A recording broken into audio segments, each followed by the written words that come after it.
What's up, guys? Jake Webster, Savage Arts, coming at you with another one here. Today we're going to go over notching. This is the most widely thing that I get asked on how I do. What's my technique? There's many different techniques out there, but this is my technique. This is what works for me.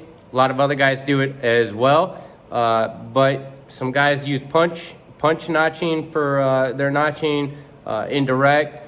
Some guys do a rocking motion where they come from the back and they rock the notcher into the piece, and it takes out a nice cone-shaped flake, give a more authentic appearance. My flaking, it can look authentic, but a lot of times I'm shooting thinning flakes into the piece too much to where it might start hinging up on you. And it doesn't necessarily give that real authentic look unless the natives made it that way. But most of the natives are probably punching their notches in anyway. Definitely not on their small pieces, I don't think. But you know, your Hardens, your Snyders, your Thebes, pieces like that, I think that they were probably indirect punch notching those in. And you can see that from evidence of the piece is really thick and they're still getting really nice flakes, and they're short, almost like a C-shaped flake, kind of like a half of a cone, if you will. But I haven't had much luck notching like that. You know, I broke a lot of pieces, but it does work good, and it takes a lot of relief off of your wrists when you're prying on there. And so we'll get right into it. I'll get a preform busted out real quick. I'll show you how to notch it. All right, guys, I'm gonna start with a video on notching, because that is my most requested thing that people ask me how I do. So I've drawn up a diagram here. Here's a preform. That's what it looks like when you're holding it in your hand. This is the side view. This is what it looks like when you're holding it on the side. So boom and boom. Okay. This dotted line right here signifies our center line right there. So that's your edge line. That's the very edge right there. Notice how that edge is kind of wavy because this piece broke on me while I was in the middle of making it. But you see how the center line is closer to my middle finger than it is to my thumb? That's because I was taking passes on that side, and there's evidence of that because the flakes are right there and the deltas are still there. This side I had not started yet because it's still ground, but you can see the low spots. Like you'd want to take this flake right here, because with the center line, imaginary center line going through the piece, you can see it's below the center line right there. Everything else is a little bit high. The only flake I would take would be for this side, might be this one, because it's set up to go that side, and this one right here. The platform over here is just too stout. It's set up to go for this side. You can see the difference on there of the high points and the low points. So with that being said, inside the notch here is our point. This is inside the notch. So this is right inside there. And this is a side view. This would be your base. This would be your ear and your edge line going back up. The dotted line is our center line right there. So that's where our edge is. That's where it should be, right in the center. To notch, you need to take that center line and you need to raise it closer to the top part, right there. And then when you do that, then you can flip the piece over and you can send flakes down this way with it. I'll show you what that looks like, but there's just a little tiny diagram here to hopefully make a little bit more sense to you.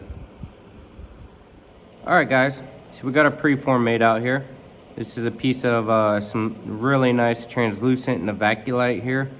It's very translucent. You just can't really see it right now with the way the lighting is situated. But it's fairly thin. Just a basic preform that all of you guys are making out there. So to notch this, I would probably make this, just because I'm on a Decatur kick, I would make this into a fracture-based Decatur. It's set up wonderfully to do that. But for notching purposes for the video, I'm gonna make a Snyder's.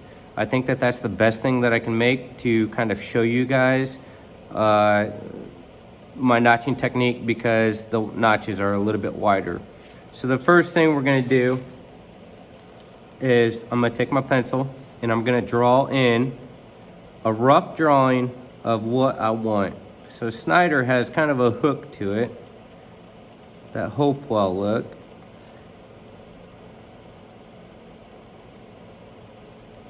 I'm not a huge fan of Snyders. They do look good if the person making them knows how to make them. I'm not that person. So I can make them, but like Angela Parker, she does some phenomenal Snyders. Silas, he makes some phenomenal Snyders too. So I'm just gonna kind of rough the shapes in. You don't have to do this, but it really helps out a lot, guys. Just to give you a base. And that's your Snyders right there. So in order to start your notches, I'm gonna come over here on the edge line, on the corner. I'm gonna look which side is facing closest to this face right here. And I can already see that this side is the highest side on this side. So I'm gonna further raise that platform up. So we're not gonna start by sending a whole bunch of crazy flakes into the piece. We're gonna start crunching our shape in, okay? We're just pressing straight down. I'm not sending flakes into the piece at all. You hear that crunching? You hear that?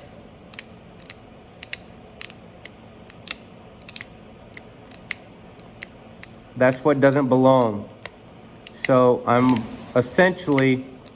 abrading that edge line with my tool until that crunch is gone.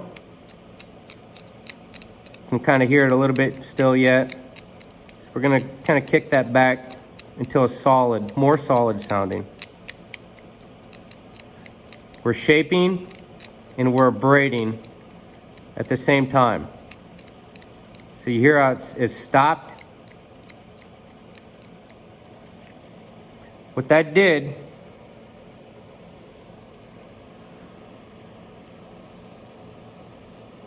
you can see in there, you see how high that this platform is now?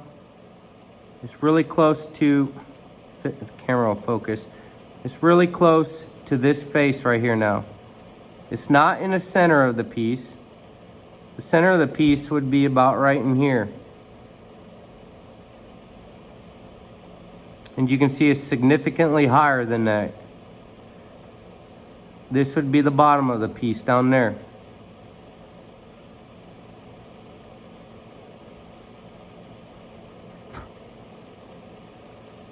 So you can see the difference. So we already abraded this with our tool, the edge line, just like you would abrade your edge over here, but we did it with the tool. If you want to make sure that that is braided very good, Michael Newman turned me on to a really good tip, and he uses one of these bead reamer diamond files here if he needs it. And he told me about this, so I got to give him props. And you can file that in just a little bit more, just to continuously braid it. It's not necessary. I don't use it for that, but you can use that. So now that we got that established right there, now we can pop our flakes. Sometimes I'll use a notch pad, sometimes I won't. I'm gonna go ahead and use it right now. The purpose of a notched pad is to get the piece up off the pad. See how there's hardly no gap right in there. When I start pushing on this, that gap goes away. What that's gonna do is create hinges just like this one. That's how that was formed, because I was pressure flaking without using a notch pad. And it stopped right there because I got this mass right here. So it hit that mass and it stopped my flake immediately. That's not an issue though, because we're gonna get this out from over here, and I already knew that, so I'm not worried about it. So to keep the piece off of the pad, you use a notch pad. You can see the gap that it creates in there. Put it on there. Now I got a lot of room underneath. Look at that, free floating. Go ahead and pop our first series of thinning flakes. Now with this being so close to the edge, and there's not much material here for this flake to run, and I got this mass, I don't want these to go super far because it's gonna hit this mass, and even though I'm using a notch pad, it could go over the top of it, but most likely it's gonna do a dive just like what this hinge did, and it's gonna compound it. And it's gonna make this side look like that. So we're gonna gradually work into it. And with the Snyders, I mean, you got so many different opportunities to keep these notches rolling that it's not that big of a deal. But I'm gonna post up. I'm not doing a straight down flake like what I was when I was crunching it in. I'm gonna flake into the piece. So I'm pushing into the piece this way, not straight down. There's our first flake. And see how I started going into that mass right there? Did exactly what I said it would. It hinged. And we'll be able to still take that out. It's not a big deal. But if you gave that the beans and really wrenched on it, then it would be over here, possibly, or break if you push too hard. But this is still a light hinge. We can get that out. So now, this is our flake right here.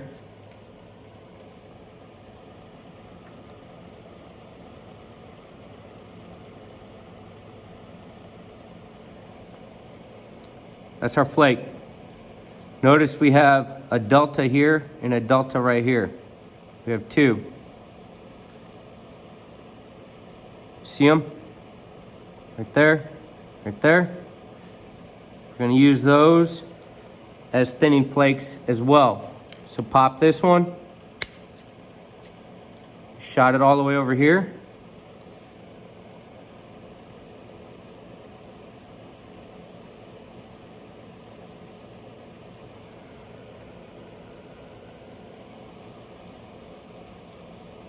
Now we'll pop this one.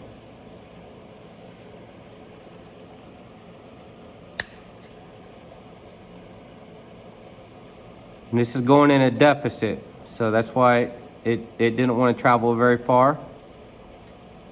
And when I say deficit, I'm talking about this is cupped out. There's a mass right here, and it drops down, and then it goes back up.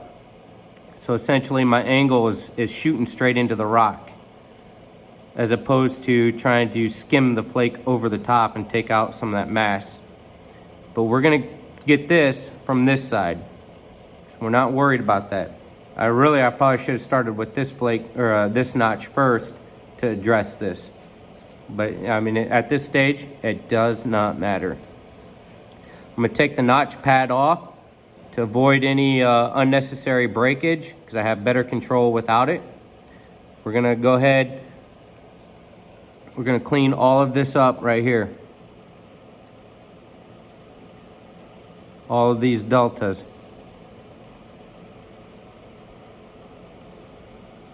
See if you can see. I know it's hard to see, guys. The camera's not really focusing. using a front facing camera here. But we're gonna go ahead and clean this up. We're just gonna crunch it in. So listen.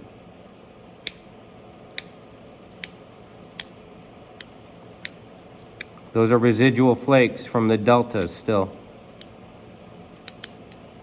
So those flakes were traveling. These are crunching. Hear the difference?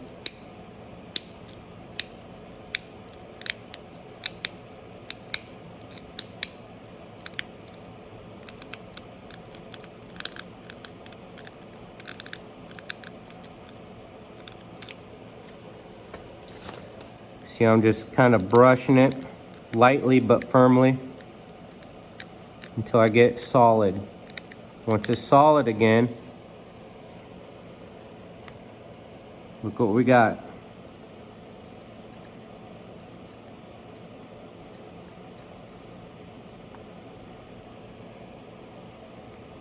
You can see that notch in there, I think, now. See how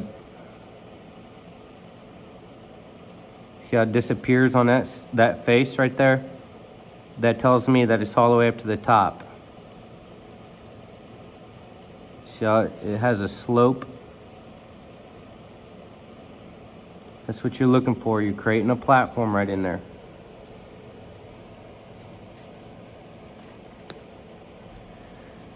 So you're raising the edge line all the way to the surface that you're about to take the flakes from. This edge line here is not in the center. It's not underneath, just underneath or anything. It's right on top. It's as far as, as high as what that edge line can go without removing more material than what's necessary. And it's abraded from my tool. So we'll send a series of flakes, thinning flakes, post up, put your tool in there, start building your pressure. I'm pushing towards this area right here, into the center of the piece. Okay, that's my angle. And I'm aiming for this edge line. So when I'm trying to flake, my angle is a lot steeper and I'm pushing into it. I'm not on top, pushing straight down. If you do that, your notches are gonna stall on you. So send this thinning flake out, push towards the other edge, get underneath the piece so you can see what I'm talking about. Is see how I have it up off the pad? This is my view right here. You need to see what you're doing. So don't work on it over the top where you just have a bird's eye angle. You need to look at it to where you can see underneath and up top. I'm holding the tip because I don't want to put any pressure on the back base area. So I'm holding the tip where it's well supported and I'm minimizing the pressure on that corner because that will pop if you put too much pressure. So don't hold it like this, okay? Orient the rock to where you can send the trajectory of your energy precisely how you want it to go. So this is the angle I want. I'm gonna pop this flake.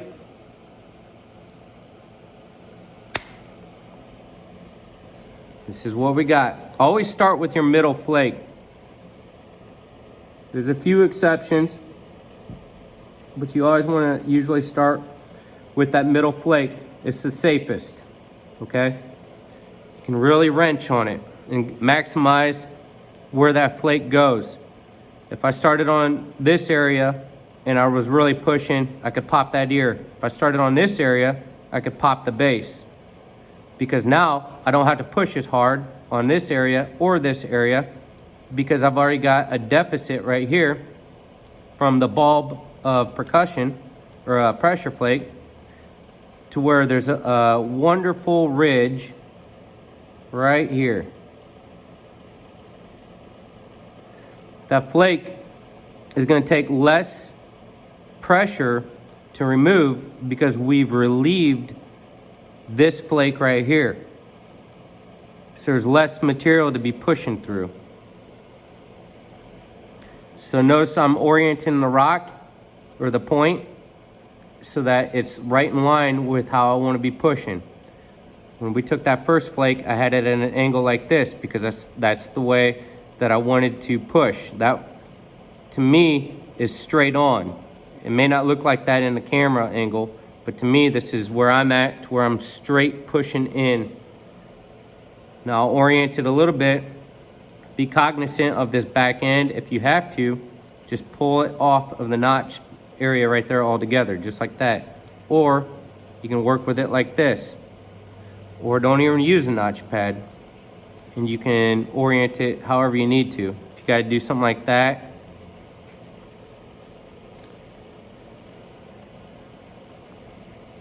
so I'll take it off the pad like this, the notch pad, pop this flake. It don't take much. Notice I didn't have to really wrench on that at all.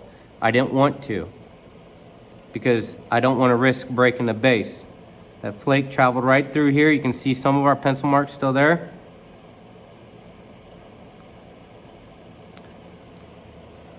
And that's what we got. So you can see it's sending out some really good thinning flakes for us to continuously keep these notches flowing. I'll pop this other one. Again, you don't want to be too aggressive with it. Look what happened to that ear. Okay, it cupped out quite a bit. If you started with this flake, it probably would have busted the whole thing off.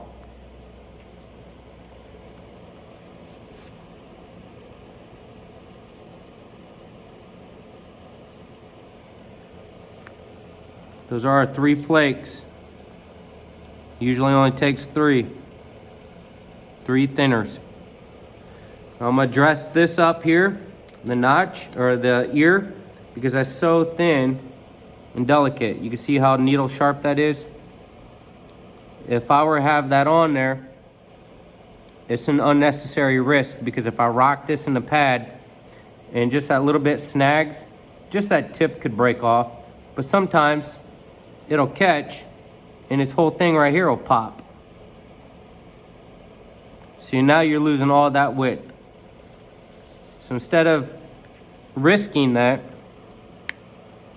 just take it off. Beef it up, just like that.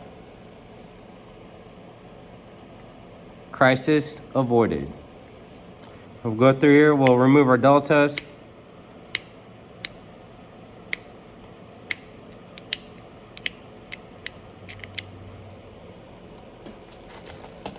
We're gonna crunch and shape at the same time.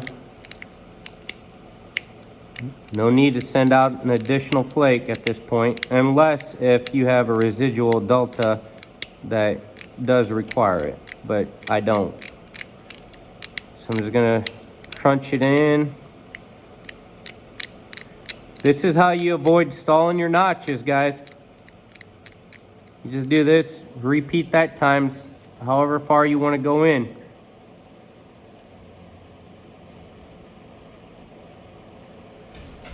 And we're getting pretty deep on this side. I like to do both my notches at the same time. So we need to come back over here and start working on this notch. You notice that my pencil mark is now gone. So I'm gonna draw it back in. Again, you don't need to, but it makes me feel better. It's kind of like a guideline, you know, just make sure that your symmetry is still on. Shows you where you can take your flakes and where you cannot. So I know that I want to stay within these perimeters of that pencil mark. Go ahead and establish that this edge is higher. Start crunching our shape in. Now you see that first flake kind of chunked out, that entire corner. That happens sometimes. So you just kind of got to be less aggressive sometimes, because if this was a narrow entry point, then I'd have to change gears. I just ruined this narrow entry, because then it wouldn't match that one if it was narrow. So just be cognizant of that. To avoid something like that, you can use a smaller diameter tool. These are all my notching tools right here. I have a really fine steel nail notcher, a medium steel notcher set in the aluminum handles with a set screw, and then I got my pressure flaker here that I have two of these that I use. I use one for power flakes. You can see the difference. This one right here is for power flaking on a preform usually. It's shorter, so it won't bend on me, and the tip of it is fatter. I use this one, I elongate this a little bit more, and usually have it more pointy. And then this one here, if I'm doing fine narrow notching or ghosting or fish hooks or seahorses or effigies or whatever, I usually use this one once I get in so far with this. So we'll go ahead, continue this notch. You can hear it's pretty solid. That tells me I'm ready to flip this over. And we got some mass going on right here. I'll put a pencil mark around it.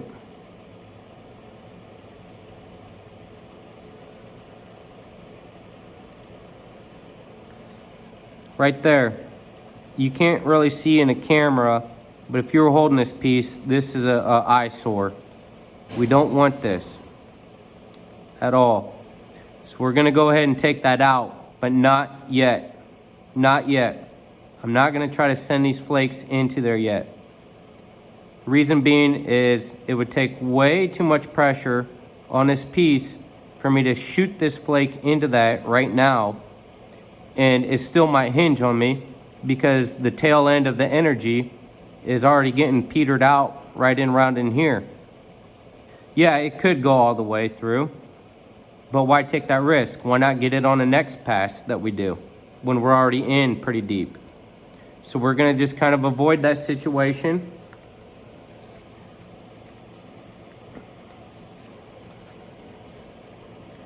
And we're not gonna send these flakes in very deep. So I'm just gonna ease up a bit. I'm not gonna use an aggressive steep angle.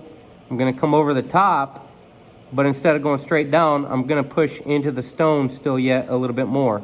Not as much as what I was though. Just like that.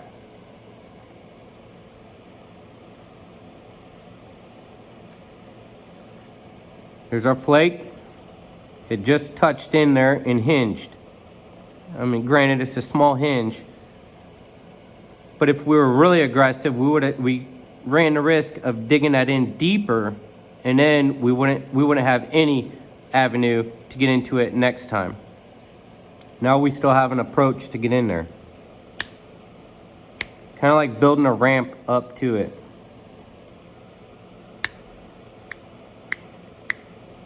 So we got our deltas taken care of. Gonna crunch it back in shape and abrade. All at the same time, raising our platform up to the other side, all the way up. You can hear the grinding going on.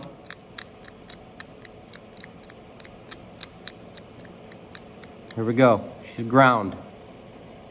The edge line is all the way up to the top now.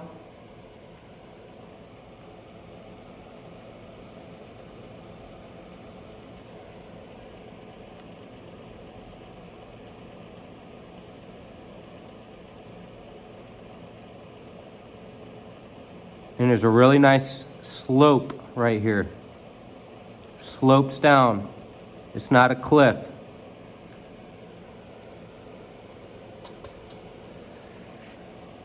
We'll go ahead, look on the back side.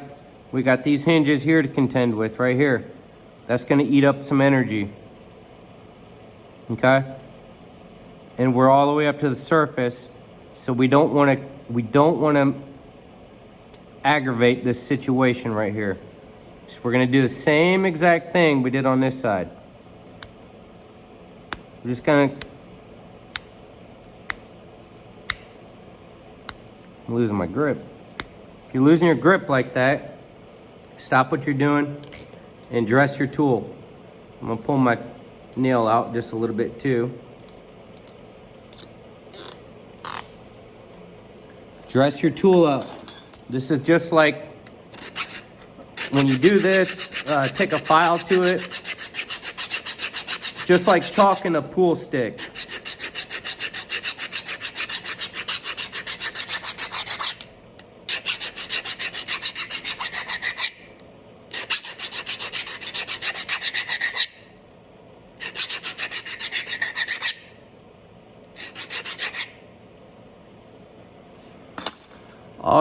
All those little tiny micro cuts in there, they give you grip.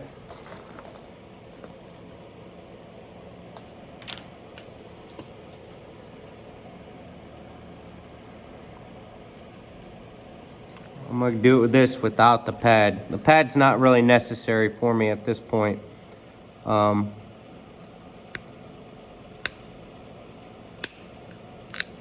See how you instantly get grip.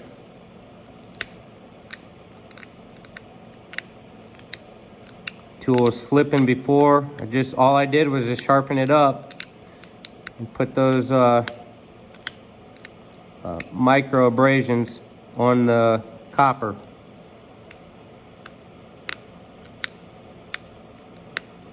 And this kind of blew a little bit of that ear off. It's totally fine. A lot of times when I pencil my pieces in, I take that into consideration, and I will make my notches sometimes smaller than what I really am going for, just in case stuff like that happens. So we'll grind away.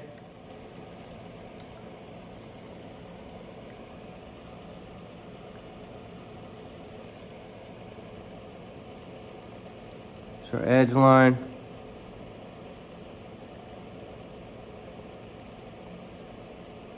Really nice, good slope. You see how you can't see the pencil mark there? That's because this is flat. As I flip it, there's a slope.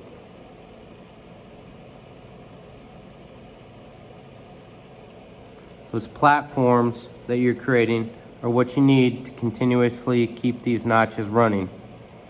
Now, we're significantly closer to this mass right here. So we're gonna go ahead and try to blow it off this time. I will use a notch pad.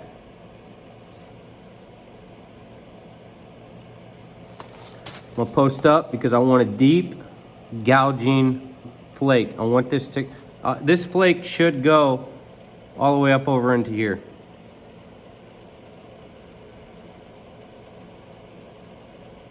Should go all the way up there.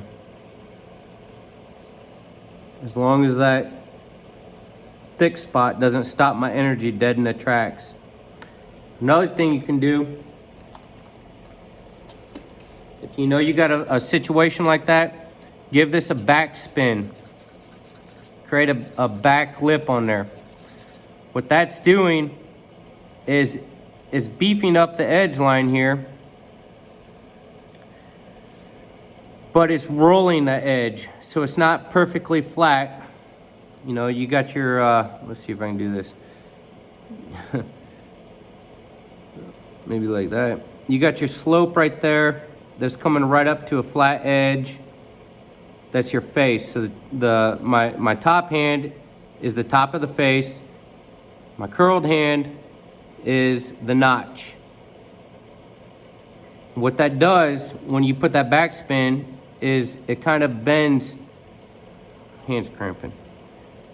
It kind of creates just a little bit of a lip right there. You see how this is flat, this is how we are flaking right now. Put that backspin on there, it gives just a little bit of a lip on there. And what that does is allows for a deeper flake because your edge line is now higher. It was really high, and then you lowered it back down so it can take a deeper bite. I don't know if that makes sense or not, but it's a lot easier to show in person over rather than a phone. But we're gonna go ahead and pop this flake, post up, shooting for the other edge line. I'm gonna grab up a little bit higher in the notch on the edge than what I previously was.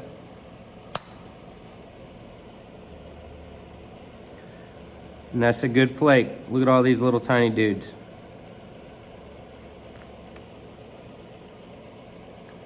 So this flake, look at the travel of that. Just from all of the thickness of how this flake traveled, it blew the entire notch right out. That's what we got. It's a weird looking flake. The reason it did that was because those were the thick spots. So it traveled up those thick spots, all those ridges.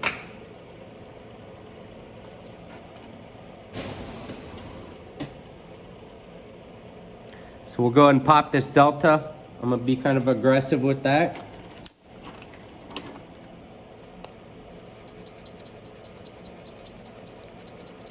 This is one of the first times I've been using that diamond file for my notches, but for demonstrating purposes, I think it's necessary.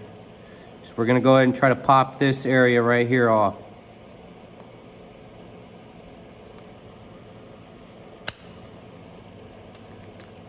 Beautiful.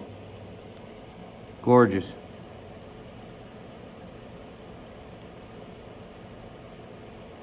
It even came up over here a little bit. That's kind of what we got, guys. It stopped right there because that was a hinge, and it jumped up over it. Right there. So that's a wild looking scar pattern right there. The reason it's doing that, just like I was just saying, is because those were the high spots. I was pushing this way. I was pushing this way. Right here. And it still went up over there. That's where the energy wanted to go, because the energy wanted to go along the travel of least resistance, which was that high spot. So we'll pop this delta down here. I'm gonna be light on this one here because this ain't gonna take much. Boom. Just blended it right on in.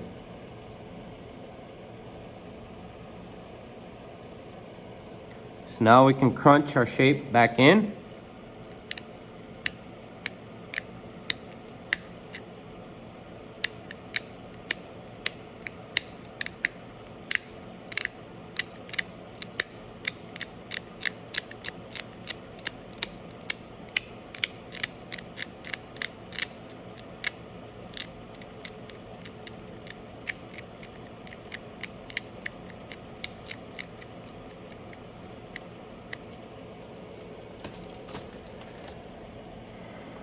And that's what we got.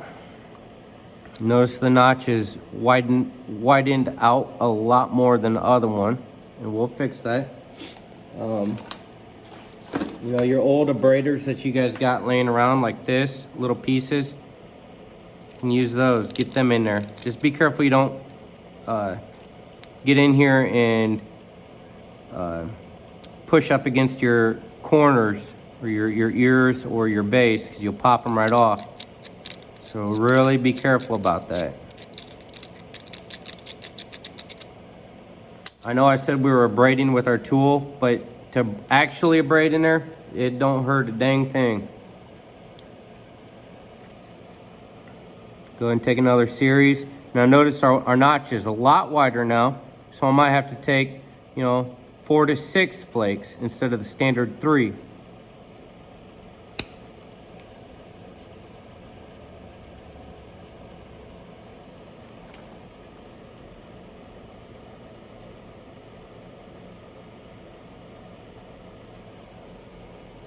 Wild looking flake right there. And that's just because all that chatter and thickness and waviness back there. If this was a better made preform, then you wouldn't have that issue. More convexity to it, more uniform.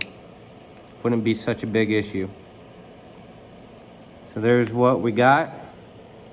I'll draw those in for you real quick.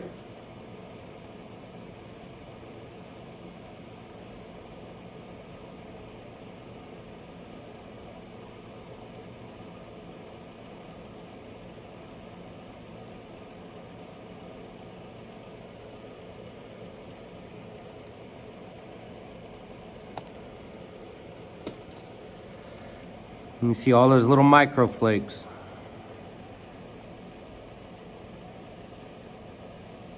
But this is how you keep your notches going, just like what I'm teaching you right now. That applies to any point, whether it's thieves. Man, I got the hiccups.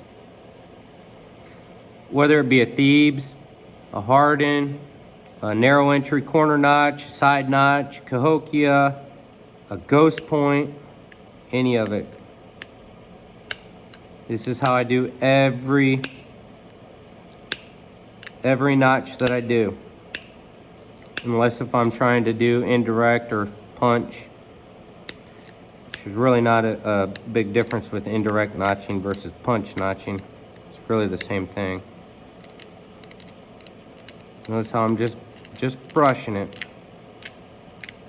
Widening it on out just to match the other one. And I'm gonna pause so I can see my symmetry because I'm trying to do this through the camera lens. So I can see that I'll take the pencil.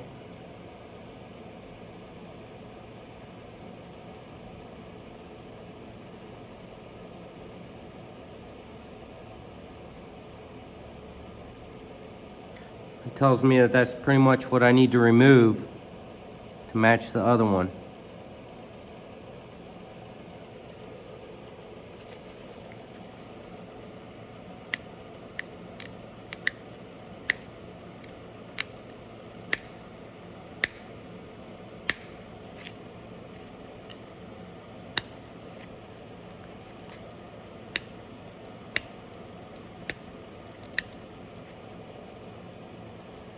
Bunch of little fine micro flakes. I'm not going to draw these out.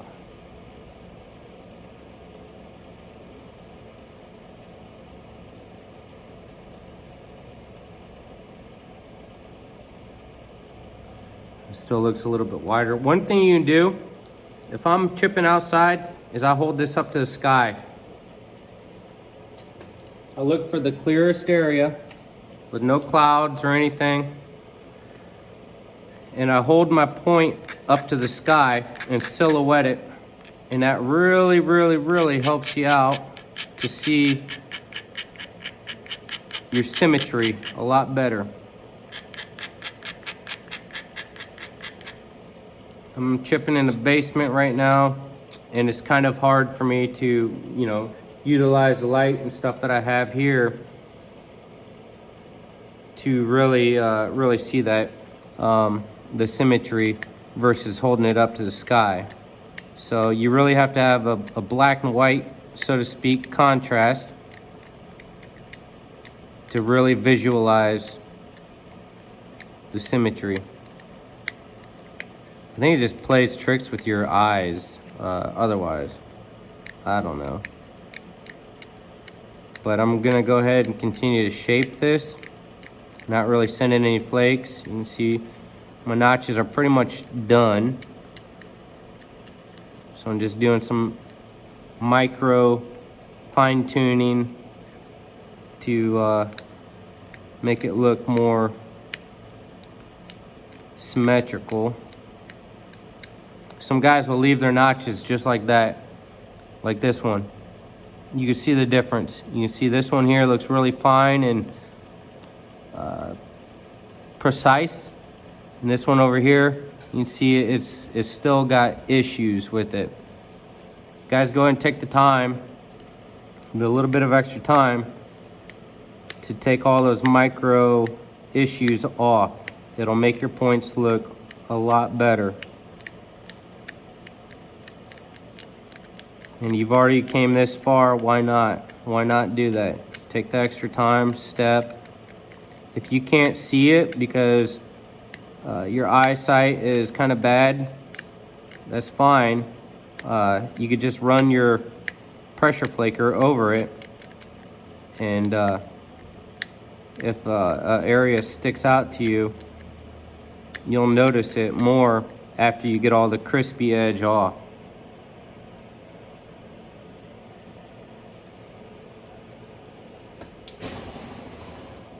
So the symmetry is still off, I can see that. So I'm gonna kind of just study it I'll put it on a black background here, and I'll study it. One thing when you're going for symmetry is do minute, minuscule changes. Because you might think, oh man, I need to take a lot of material off. You take a lot of that material off, then you look on the back side and you're like, well, now that side's off. It doesn't take much at all to get your symmetry back on track, as long as they're kind of close. But it doesn't take much at all either to ruin your symmetry, to where then you're going back and forth with each side, and before you know it, your base is out of whack, and it doesn't really match the point anymore because it's too small. Okay, now I want to remove some flakes from this base here because this is kind of jutting out, but I've already ground it in. So I just got to kind of get a flake started, which I already did right there. I got that flake started. Now I can come back here and flake into the piece and be delicate with it, as opposed to forcing it to bend to my will. If you force the rock, that's when it's gonna buck the system and break on you. You just need a little tiny divot. It's the smallest little divot or flake to get something started again. That's why I say a notch is never really truly stalled. I've never had a notch fully stall on me before. I did when I first started, but that is because I didn't know how to get a notch started again. To restart a notch, there's several different ways you can do it. You can either use that bead file, that diamond bead file I just showed you, or you can pop a flake from your ear and start zigzagging it back up.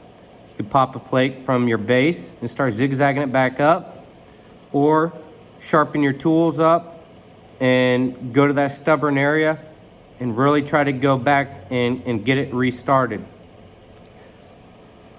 Another thing you do is come over the top of the stone, like so, and grab up a little bit higher on top of the stone, the edge, instead of flaking on the edge line all the way in here. Grab a flake from the top and kind of rake your tool back while you're pushing down on it, and a lot of times that'll open up a little, just a tiniest pop of a flake.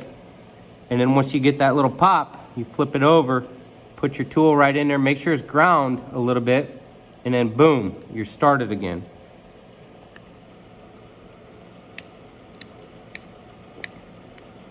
You take those pieces that you have already with stalled notches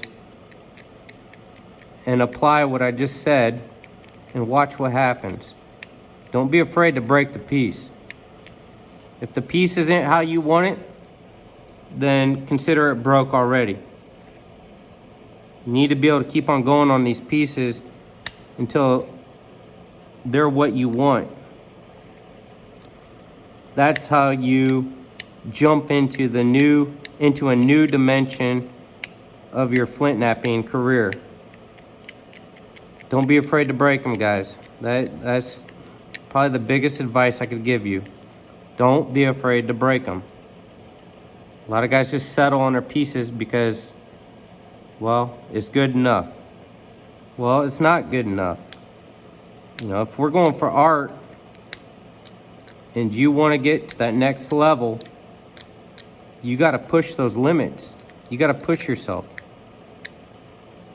Stop settling.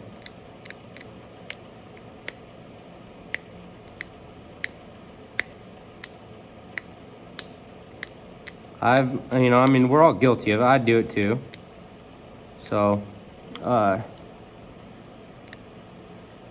if it's not how you want it, make it how you want it.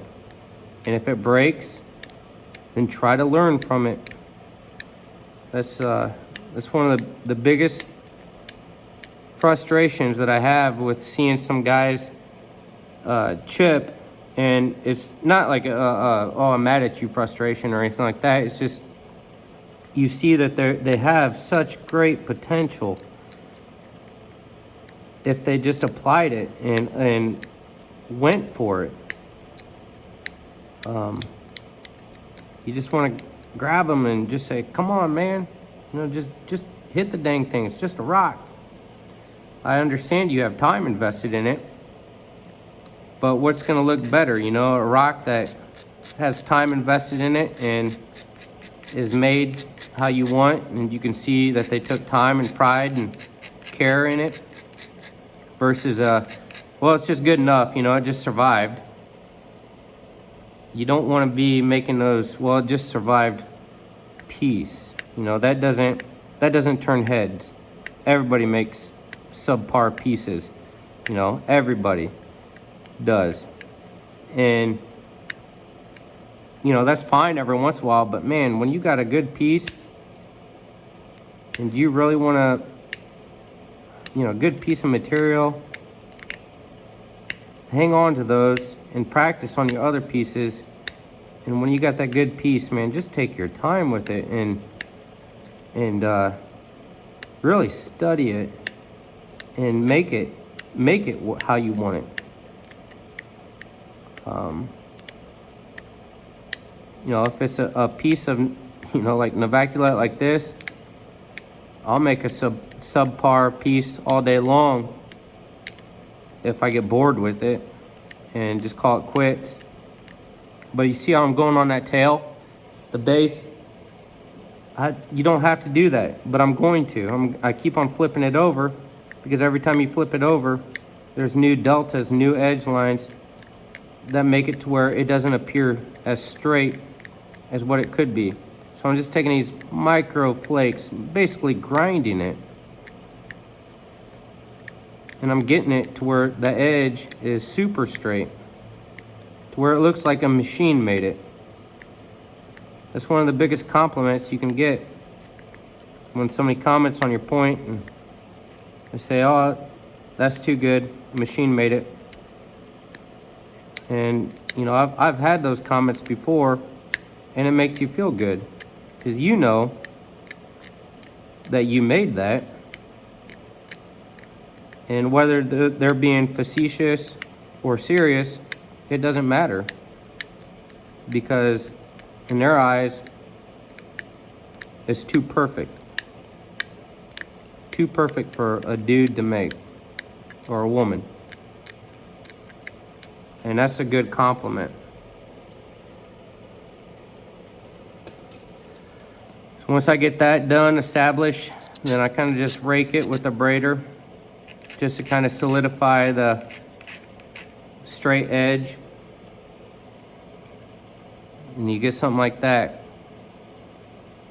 Yeah, it may not be perfectly straight or whatever, but you can tell I took the time, I cared enough, I tried. So now when I'm looking at this, my symmetry's off just a little bit over here. I need to remove a little bit of this material here. That's why the pencil comes in handy. This notch sticks out just a little bit wider than the other. Now be careful, because you'll pop your ear. So I'll come down to the very tip of this ear. I'll get a flake started right there. And then I flip it over and I use that flake to keep going from there, so that it's not oh my gosh. So it's not such a bold edge line anymore. And then I can flake on it without having to risk breaking that ear.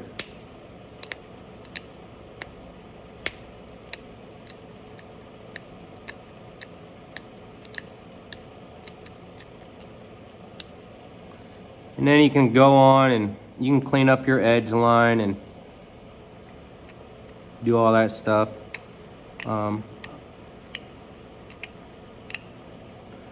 Just make that ear not so sharp. You can kind of see where I'm going with it. This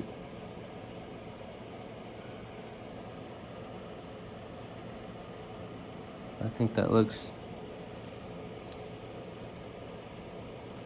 pretty close.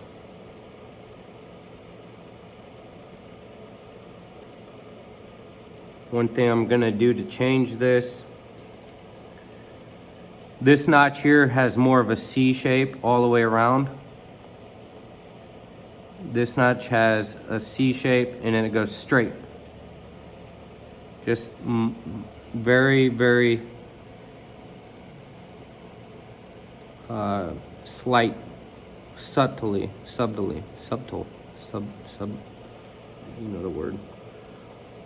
It's a subtle, subtle.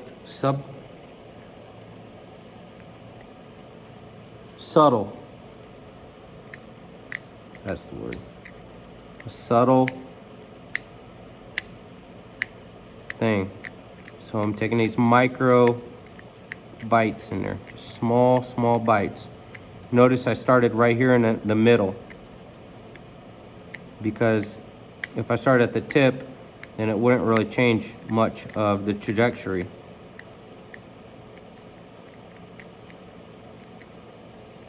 Flip it.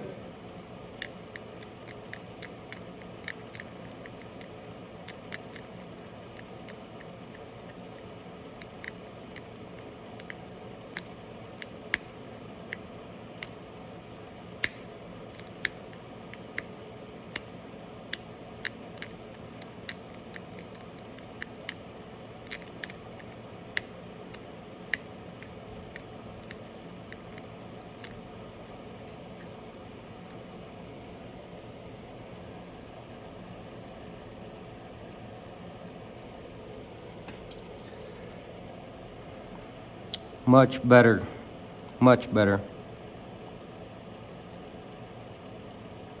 Now we can work on our edge line here. And all I'm gonna do, I'm gonna look at my piece. I can see that this side has more of a slope. This is more straight. So I'll exaggerate a little bit. What's going on is this piece here is going like this side, and this side is going like this. It's extremely subtle, but you can see it. See how this side is more curvy? This side's more straight. So we need to fix that. And the way that you fix that, remember, symmetry gets away from you super quick. Super quick. So the way we're gonna fix this, we're gonna come straight and we're gonna tail it out, feather it out. See that? So I'm not even gonna touch my tip. And we're gonna come to this side. We're gonna go with that tip. We're gonna feather it out. That's how you're gonna combat a curved side with a straight side. We're gonna split the differences on both of them.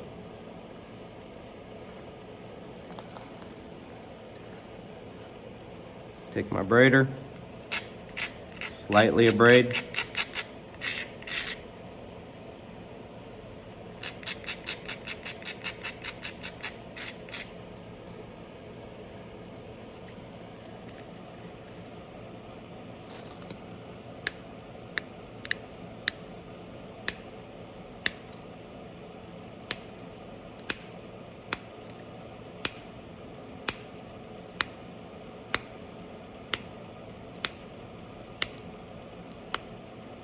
Notice I went right past that pencil mark. The pencil mark is nothing more than a guide. I don't have to live and die by it. I'm gonna come down here. I'm gonna edge this just a little bit. Small bites.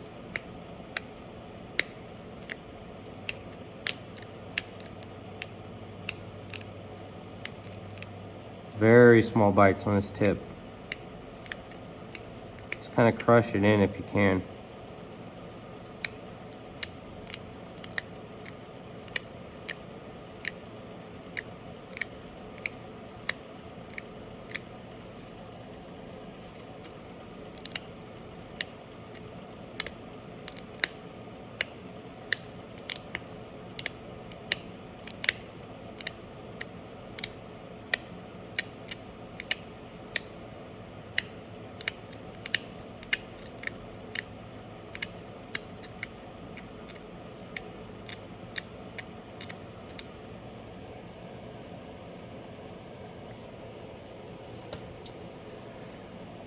All right, one side down.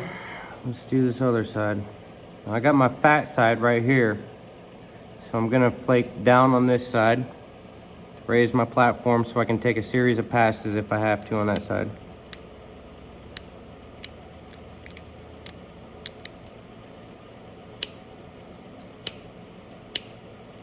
Just flaking straight down, not sending flakes into the piece.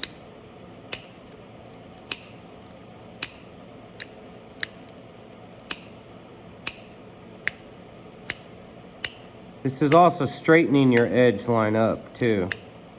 So if you get a wavy edge line, this is how you do it. Straighten it up.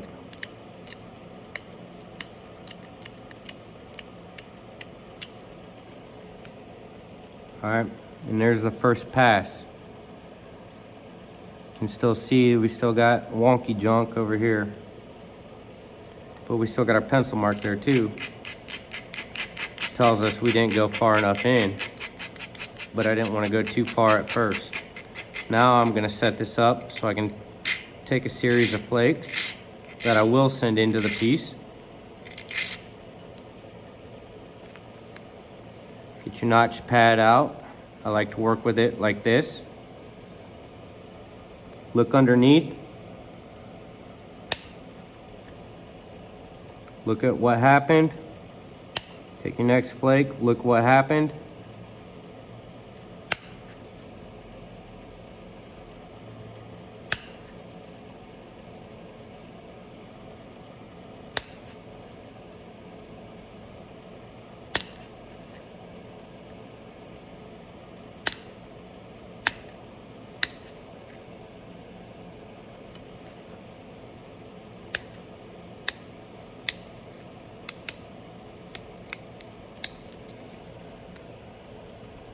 Okay, now we got a really nice edge going again. It's straightening itself up. We're gonna knock all these deltas off. We don't need the pad for that. Start at my tip. All right, sorry about that, guys. My phone died. Okay, so we're right back here, popping these deltas.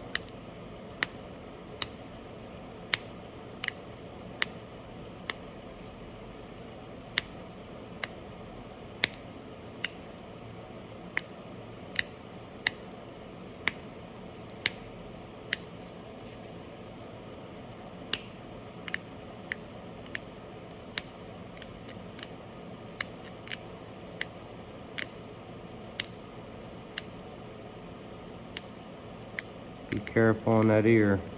It'll pop every time. And then you gotta start all over again.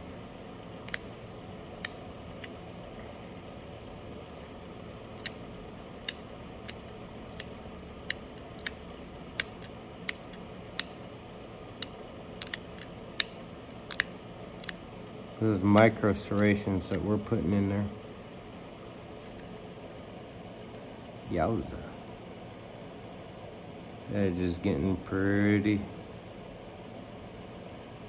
straight. Got a little wonky junk dude here, he needs popped.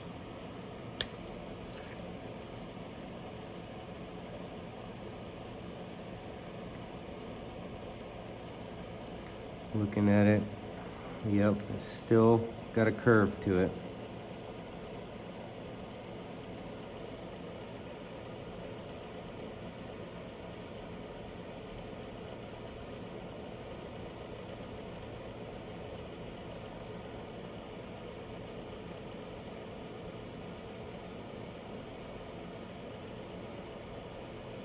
So now those are the new marks. Should straighten it right on up. Erase this entire edge line right here of those wonderful serrations I just put in. But if it doesn't look right, guys, make it look right.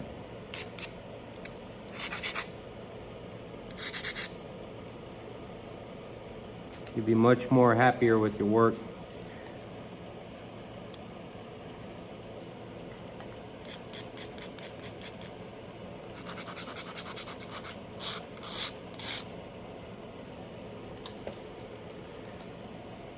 On some of this caliber, I wouldn't be taking all these extra steps and everything.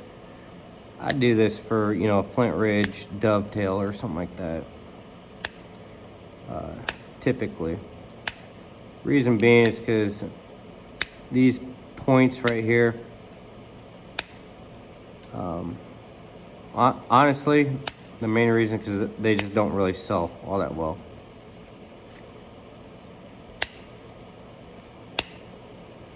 You know, I might be able to get, I would like, you know, 45 bucks or something for something like this, now that I put all this time into it. But realistically, you're looking at, you know, probably only getting 30, 35 tops. If I posted this on a regular website. Not about the money, I know that. But, you know, it justifies me buying more rock. Just when I sell pieces, that goes into my hobby funds, back into my flint knapping, and just it's a revolving currency. I sell the point, I go buy more rock. And that guy that I buy the rock from wants to go get more rock so he can sell more.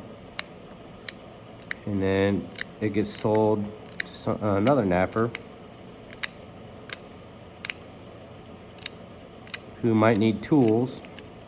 So they contact Charlie Bracken over at Flint Knapping Supplies. I think it's Flint Knapping Spalls now .com, but that's who I get my tools from. And then they spend money over there, which helps fund Charlie to go get more copper and mark so they can make more tools. Maybe buy a steak dinner while they're at it. And then they put more tools out. And then more guys need more rock.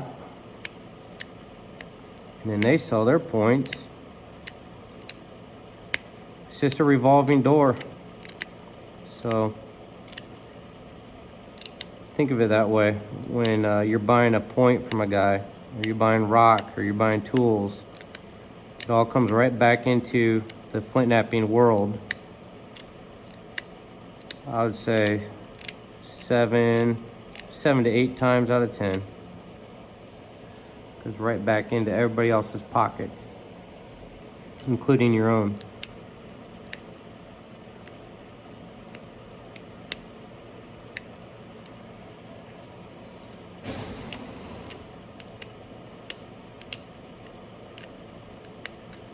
Now we're getting carried away with this point on detail, and it's just dragging this video out at this point.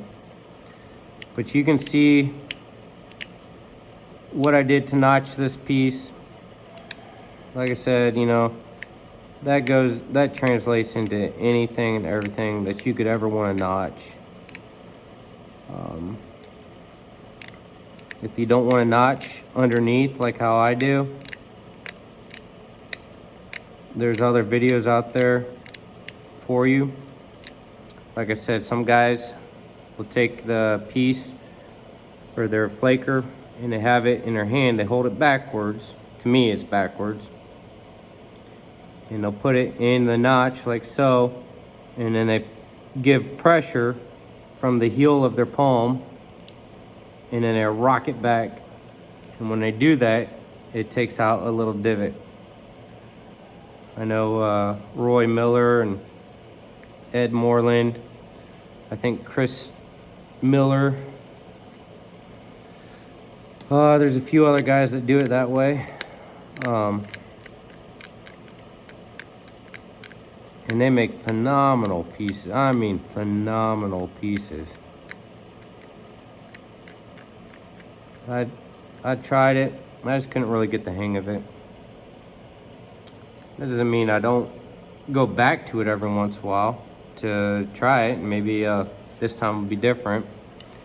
But I just get in little kicks and grooves, and sometimes I just want to flute Clovis points all day, and sometimes I just want to make hardens all day, dovetails all day. You just get in those little kicks. You know what I'm talking about, because I'm not the only one that gets in those. Where you get fired up and you gotta make that point style, man. Something about it just spoke to you and it's screaming. And when that happens, man, I grab my kit and I go to my napping corner as fast as I can, and I just chip the entire day away. Before you know it, it's dark out.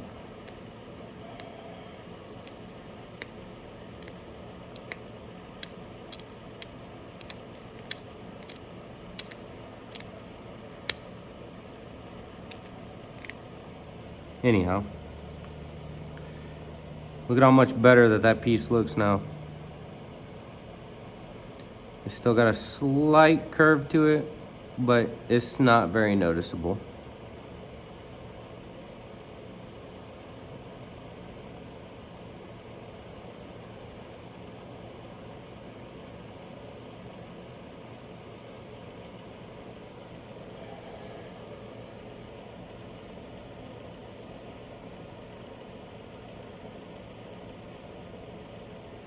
It's not the cleanest, but it's not the ugliest.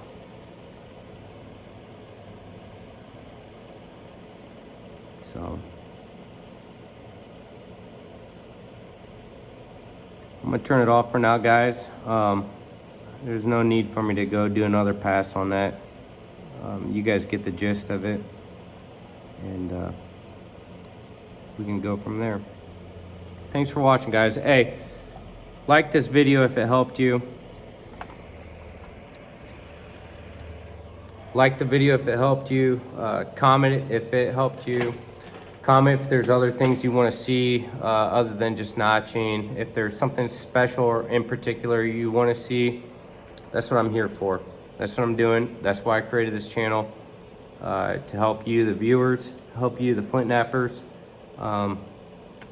You know, I'm sharing a lot of tips and tricks that I've learned over the last 22 years I've been chipping. You know, this advice that I just gave you in this little tiny video right here, it should knock years off of your learning and everything. Yeah, so just go for it, guys. Give her the beans and see what happens. Break rocks, man. Don't just be afraid, or don't not be afraid to break them, because you will, and it's just part of it. That's how you learn. So God bless you all.